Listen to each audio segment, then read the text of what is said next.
Hai, Assalamualaikum warahmatullahi wabarakatuh. Perkenalkan, saya Ainun Amalia Nurdin dari program studi pendidikan Madrasah Ibtidaiyah.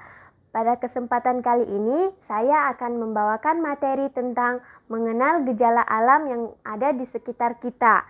Nah, pada kesempatan kali ini, kita akan membahas tentang apa itu gejala alam dan apa saja macam-macamnya. Nah, sebelum kita belajar, marilah kita berdoa. Bismillahirrohmanirrohim.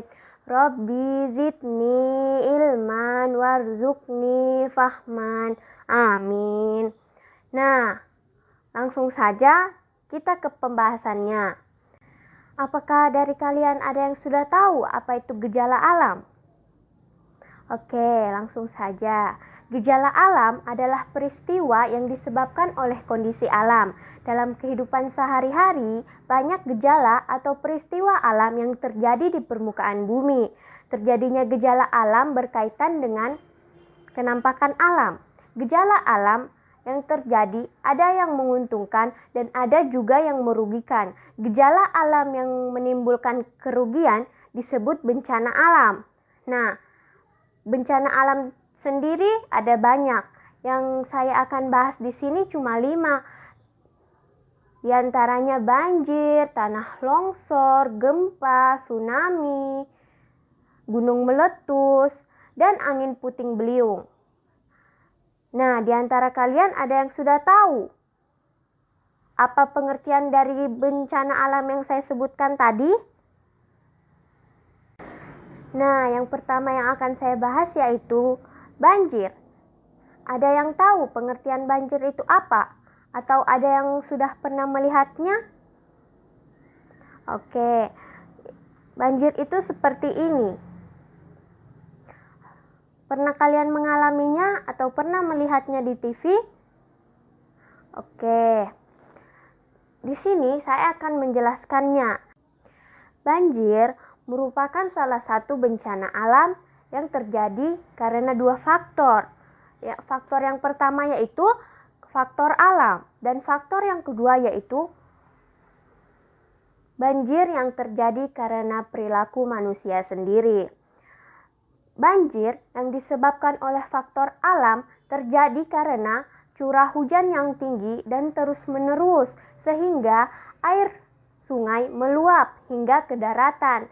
Banjir yang terjadi karena faktor perilaku manusia, yaitu manusia sering membuang sampah sembarangan di sungai, di solokan, di mana saja, dan merusak hutan. Itu yang menyebabkan banjir terjadi dan bisa menyebabkan kerugian. Nah, yang kedua itu tanah longsor. Ada yang pernah lihat tanah longsor? Atau ada yang tahu apa itu tanah longsor? Nah, seperti ini gambarnya tanah longsor. Seperti ini contohnya. Bisakah kalian memberikan saya penjelasan tentang tanah longsor? Nah, tanah longsor merupakan peristiwa runtuh atau jatuhnya tanah atau bebatuan dari lereng bukit atau gunung yang tinggi. Umumnya, tanah longsor terjadi di kawasan perbukitan atau pegunungan. Tanda-tanda sebelum terjadinya tanah longsor yaitu hujan berlangsung lama, muncul suara dan getaran kecil dari atas lereng. Ada yang tahu faktor yang dapat mempengaruhi terjadinya tanah longsor? Nah, faktor yang mempengaruhi terjadinya tanah longsor yaitu hujan lebat dan berlangsung lama, penebangan pohon secara liar, gempa bumi yang menyebabkan tekanan pada lereng gunung, erosi yang disebabkan oleh sungai dan gelombang laut sehingga lereng-lereng jadi suram, dan banyaknya perumahan di atas lereng gunung. Ada yang tahu peristiwa apa lagi yang akan saya bahas berikutnya? Nah, yang akan saya bahas sekarang yaitu gunung meletus. Ada yang pernah dengar berita tentang gunung meletus? Atau ada yang tinggal di dekat gunung meletus? Bukan, yang tinggal di daerah sekitaran daerah yang banyak gunung berapinya. Nah, di sini saya akan menjelaskan tentang gunung meletus itu sendiri. Seperti ini contohnya gunung meletus itu. Gunung-gunung di Indonesia umumnya itu berapi, namun ada yang aktif dan ada yang tidak aktif. Gunung yang dapat meletus adalah gunung berapi yang masih aktif. Gunung api yang meletus merupakan gejala alam vulkanik. Ciri-cirinya, gunung berapi yang masih aktif itu adalah puncaknya berasap, seperti ini. Tanda-tanda gunung api akan meletus itu naiknya suhu udara di sekitar gunung, banyak binatang turun dari lereng ke daerah yang lebih rendah, dan mata air menjadi kering, dan bahkan tercium bau belerang. Mungkin itu. Nah, yang berikutnya yaitu gempa bumi. Ada yang pernah merasakan gempa di daerah kalian? Atau ada yang bahkan menjadi kerusakan parah di daerah kalian? Nah, seperti ini gambarnya gempa bumi, atau bisa dibilang mewakilinya.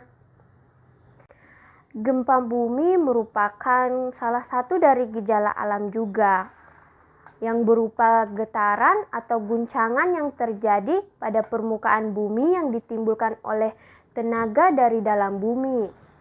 Ilmu yang mempelajari gempa disebut seismologi. Alat untuk mengukur kekuatan gempa dinamakan seismograf. Gempa bumi tidak didahului dengan tanda-tanda tertentu, berbeda dari bencana alam lainnya. Titik pusat gempa disebut epicentrum. Gempa dihitung berdasarkan skala Richter. Nah, gempa di sini terbagi menjadi dua, yaitu ada gempa tektonik dan gempa vulkanik.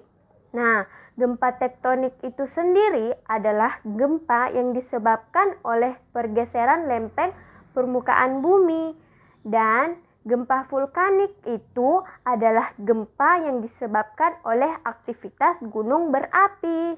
Nah, yang berikutnya yaitu tsunami. Masih ingatkah kalian tsunami di Jepang atau di negara-negara tetangga lainnya?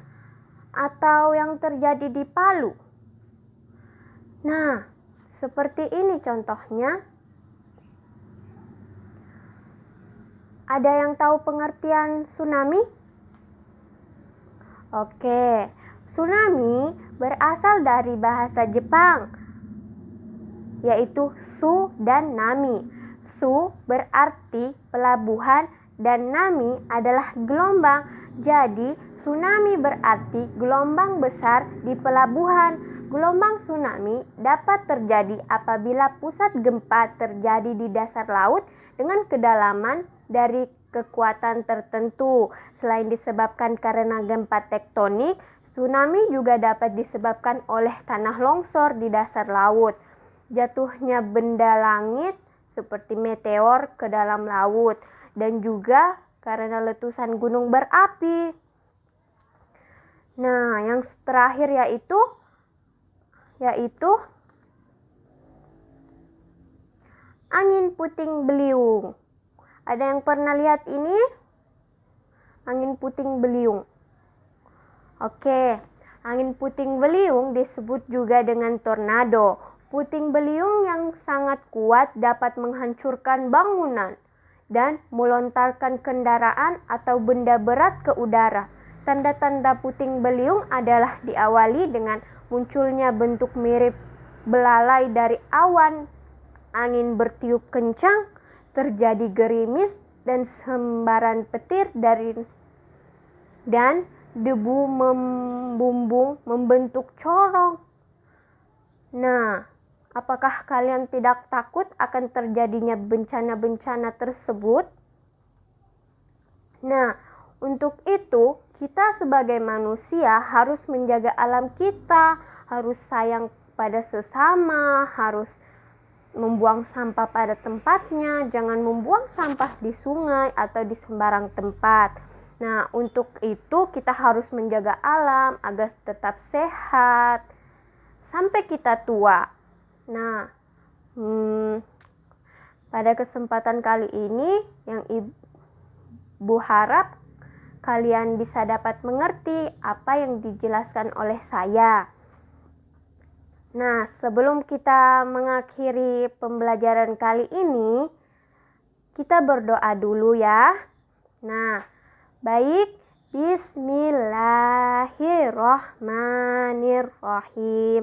Subhanaka Allahumma wa bihamdik. Asyhadu an la ilaha illa anta astaghfiruka wa atubu ilaik. Amin. Nah, pembelajaran kali ini saya stop sampai di sini ya. Lebih dan kurangnya mohon dimaafkan. Wabillahi taufiq wal hidayah. Wassalamualaikum warahmatullahi wabarakatuh. Sampai jumpa di pertemuan berikutnya.